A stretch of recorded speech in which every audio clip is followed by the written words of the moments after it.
Hey, everybody, welcome to the Cliff Yates Show. As always, you are in the right place. Let me ask you a question. How can two people attend the same seminar? How can two people read the same books? How can two people say the same prayers? How can the same two people work just as hard, and yet one transforms their life and the other stays exactly where they are? Bob Proctor, who was in the movie The Secret, he studied this for decades because he made changes. He changed the way he was thinking. He changed the emotions he was creating, the vibrations that he was on. He became very successful. Then he became dedicated to finding out why. Because he got very successful. He changed from making a few $100s a month to making hundreds of thousands. But at first he didn't know why. How did I do it? And he kept on studying until he had a great understanding. And he came to find out that it wasn't luck that transformed the one as opposed to the other. No, it was their paradigm. Bob Proctor talked about paradigms. Paradigm is a multitude of habits that we have been programmed to do habitually in the way that we process information that is coming into our conscious mind. Paradigm shift. That was the key. Changing the way that we have been programmed since we were a baby. You know, the first 7 years that we are alive, from the time we're born till about 7 years of age, our subconscious is wide open. And 7 days a week, 24 hours a day, whatever's coming in gets dumped right in to that subconscious mind of ours. And that's how we get programmed. Everything that is said, everything that we hear, every language that we learn from those first 7 years, the looks on people's faces, the laughter, all gets put in. Everything, we take it in. And that becomes our paradigm, the way we process information. But we can always change it. Our brain has neuroplasticity. It can be changed. But that paradigm is going to fight. The paradigm, when you try to change it, it's going to fight to stay exactly the way it is. Because its whole job is to keep us alive. Not to make us happy. Not to have us satisfied and joyful. No, it wants to keep us alive. And so it will fight to prevent us from changing. But we can override it with our conscious mind. It's very simple. Not easy, but it's very simple. Our results are never by accidents. Think about this. Thoughts, feelings, actions. Habits, results. If we want our results to change, which one of these should we change first? Most people say actions, but it's not. No, it's the thoughts that creates actions. See, our thoughts create emotions, and then our emotions create a vibration. Think of emotions as energy plus motion. Those are our actions. They're going to be driven by thoughts. First comes the thought. And then the meaning that we're going to give to those thoughts are going to create the emotions in us. And that's going to create a vibration. And that's going to magnetize us to attract into our life circumstances and people that harmonize with the thoughts, emotions, and the vibrations that we created. We are the creators. We are God's highest form of creation, and we are ourselves creators. We are the cause of our problems, and we are also the cause of our solutions. We hold the keys. That's an important thing to keep in mind and remember as you make the transformation into your better self. Wherever you're at right now, we have an innate desire to get to the next level. No matter where we are right now, we have a desire to get better. No matter what, we might be at a high frequency already. We may already be a high achiever. We already might be a peak performer. But no matter what level we're on, we have an innate desire to get better, to become more, not necessarily to get more. Jim Rohn said, set a goal to make $1 million, not for the money, but for what you will have to become in achieving those $1 million. It's more important. It's more important in what we become, not in what we get. Although money is a great way to keep score, that really will give us an accurate view of how much value that we're bringing to the marketplace. Why would somebody or a company, why would they pay someone $5 million a year? Because apparently, that is the value that you're bringing to the marketplace. We already have value in God's eyes. We have value in our family and our friends' eyes. But to the marketplace, money is a good way to keep score. It's a good yardstick as to how we're doing, as to what kind of value that we are bringing. Money is a good way to keep score. Remember, we love people and we use money, not the other way around. Some people get that backwards, right? They use people and they love money. The Bible doesn't say that money is a problem. It says the love of money. We love people. We're going to use money. Money is just a tool. It's just a representation of value. Money is just pieces of paper with numbers on it. The rate of exchange could be, as it used to be, in the amount of cows that we trade for other things of value. So money is just a trading currency. It has no value of itself, only what it represents in value.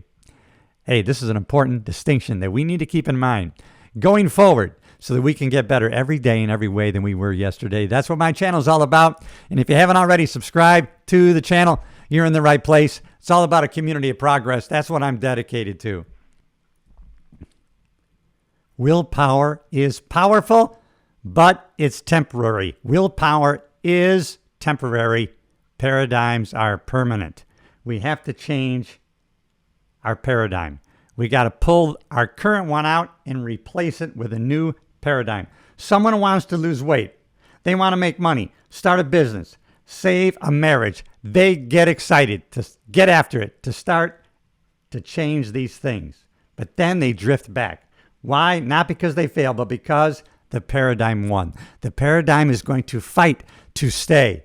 To pull that one paradigm out and replace it with a new one, it's going to take you to, with willpower, with creative imagination, you're going to have to replace the current paradigm. It's going to take your conscious thinking to override the current paradigm. But you know what? You can do it. You know what? Bob Proctor talked about a 5-stage plan to change your paradigm. First is awareness. You should work on becoming more aware every day. Start to increase your awareness. And when you do, you're going to be surprised at what you start to notice. You're going to start to notice so many things in great detail. And your brain is going to be looking at more and more things in detail because you're going to be increasing your focus. And that's how you increase your awareness. I always talk about being self-aware. You know, I talk about applying my cop skills, my cop training to you when you go out in public so that you're self-aware of what's going on. You pay attention to your surroundings, and it just becomes habit. But it might just keep you alive. And I talk about when you go to a store, it only takes 2 seconds to scan the front of the store and see that looks like business as usual, because it's important to take a quick scan. Might only take 3 seconds. But now you realize, hey, nobody's going in, nobody's going out, and you may have to rely on your intuition, which is one of the higher faculties that we have, and something might be trying to tell you something's amiss here, something's wrong. We need to pay attention, be aware of your intuitions. When you're walking around the store, you know what? It only takes a few seconds as you walk around to take notice of the exits. Oh, the back of the store. I bet you through there is where they get their deliveries, which means there's a back door there. If an active shooter came in this store, I know exactly where I would go. I would run out this back door and I would try to get to the door where deliveries come in so I can escape with my life. I'm not going to get trapped in that dead zone, that dead funnel that could happen if people panic and they don't know how to get out of the store. You can't go to the front. The shooter's there and he's shooting everybody in sight. So, but it only takes, 2-3 seconds as you're walking around. Pay attention to where the entry points are, where the exits are. Is there 1 or 2 exits? Where could I hide? How could I get out of here? Doesn't take long. You can get in the habit of doing this in a reflexive manner, but it's all about becoming more self-aware. And in Bob Proctor's case, when he's talking about changing your paradigm, he really is talking about becoming more aware of your habitual thoughts, how you're thinking. How are you processing information when you're getting things that are coming into your conscious mind, right, through all your senses, right? Your sight, sound, smell, taste, touch, everything's always coming in. And we got to pay attention to the fact that our conscious mind can accept or reject thoughts, ideas, things that are coming through on the level of our 5 senses. Yes, the conscious mind can accept or reject. However, the subconscious cannot.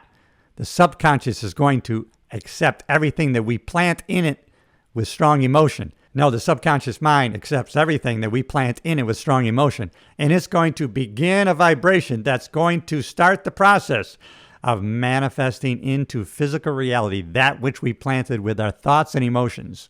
So we have to be careful what we plant in it. Our subconscious mind, like to say, repeat, repetition, the mother of skill. Our subconscious mind is like fertile soil in a garden. You can plant corn and corn will grow, or you can plant poison, poison will grow. The subconscious mind is not going to argue with you. If you plant bad thoughts, bad feelings, bad things are going to be harvested, and we're going to take control of our thoughts because of why? Because we're going to become more and more of aware how we're thinking, what we're saying to ourselves. So number 1, the first stage, changing our paradigm, is becoming more and more self-aware of how we're talking to ourselves and what exactly we are thinking. Number 2 in that process of changing the paradigm, decision. Decide exactly what you want. Decide. Be very specific. Write it down. Say it. Don't leave out the details. You don't plant and say, I want an apple tree, and then it grows up and you got green apples. Well, I didn't want green apples. But then you have to be very specific as to what you're planting. So when you're planting a seed of an idea in your subconscious mind, put in the details. Flush it out. Describe it in more and more detail. Break it down to the ridiculousness of specificity. I'm glad I was able to say that without stumbling over the word. But make a decision. What do I want? Be specific and decisive. Make a decision. Reminds me of that story of that warrior. He landed his boats on that island of his enemy. And when all the troops got out of the boats, he gave the order to burn the boats. And then he told them, see these burning boats? Now we have to win because we have no way off this island. There is no other option. There is no plan B. Be decisive. Decide.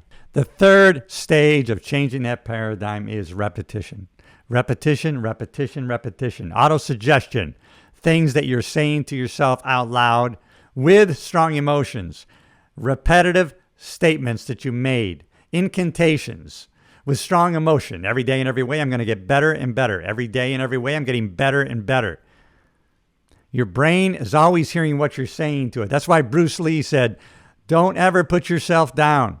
Don't say negative thoughts about yourself, even jokingly. Don't do it because you're actually doing auto-suggestion to your brain, to your subconscious mind. So remember, repetition, affirmation.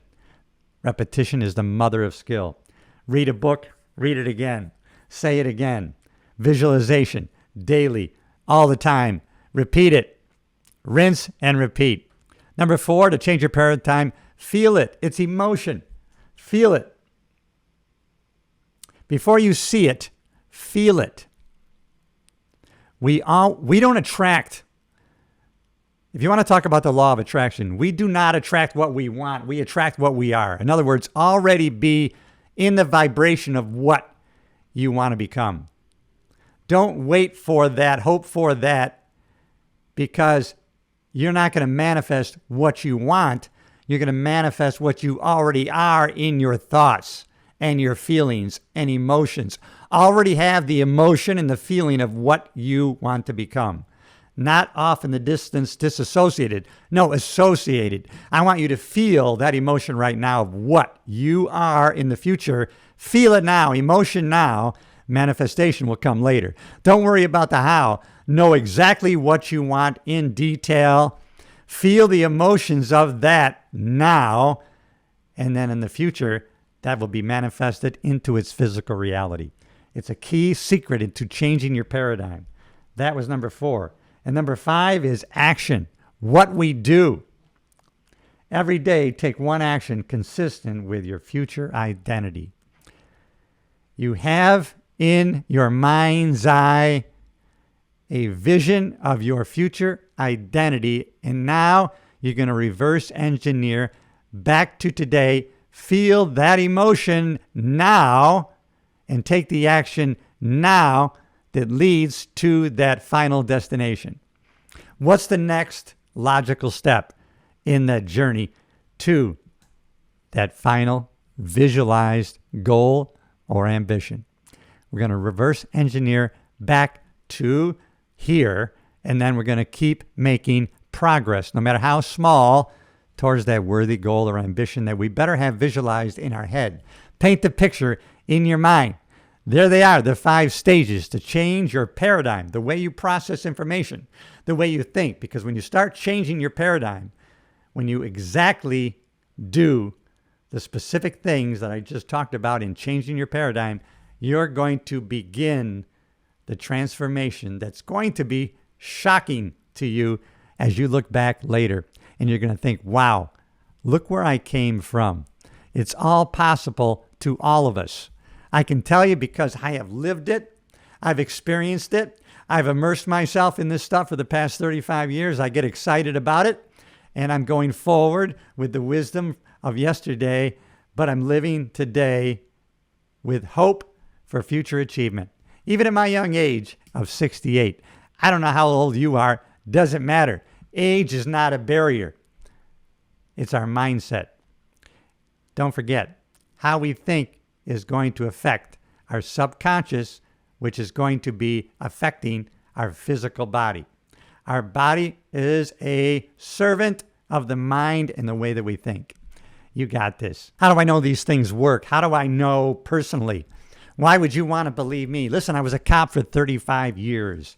As you may have already discovered, sometimes we do the exact right thing, but we do it by accident. We didn't have a plan or purpose in doing it, but as we learn new skills in how to think better, to do better, now we can look back and think, wow, by chance, I did the right thing back there, which created my current circumstance.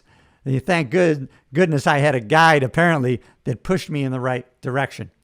35 years in law enforcement, 5 years as a cop in upstate New York. And yet, I had these drives and ambitions, and I created visions in my head. I had strong pictures of where I wanted to go specifically and what I wanted to do. And then I just kept those images as dominating thoughts in my mind. And they were planted there with strong emotion.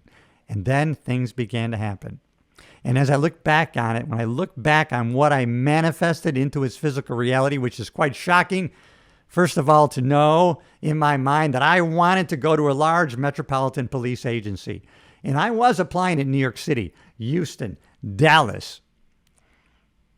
But I almost forgot until recently.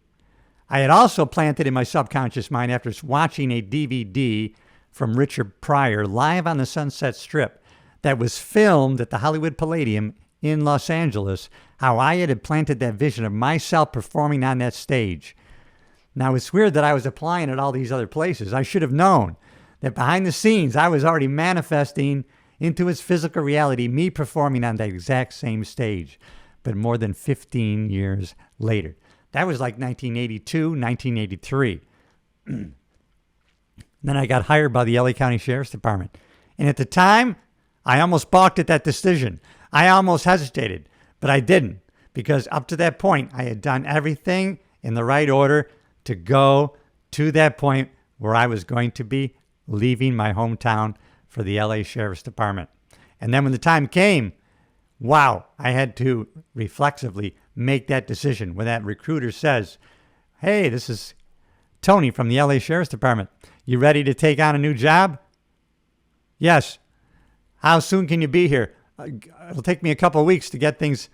I can't believe I said what I said. And I did what I did.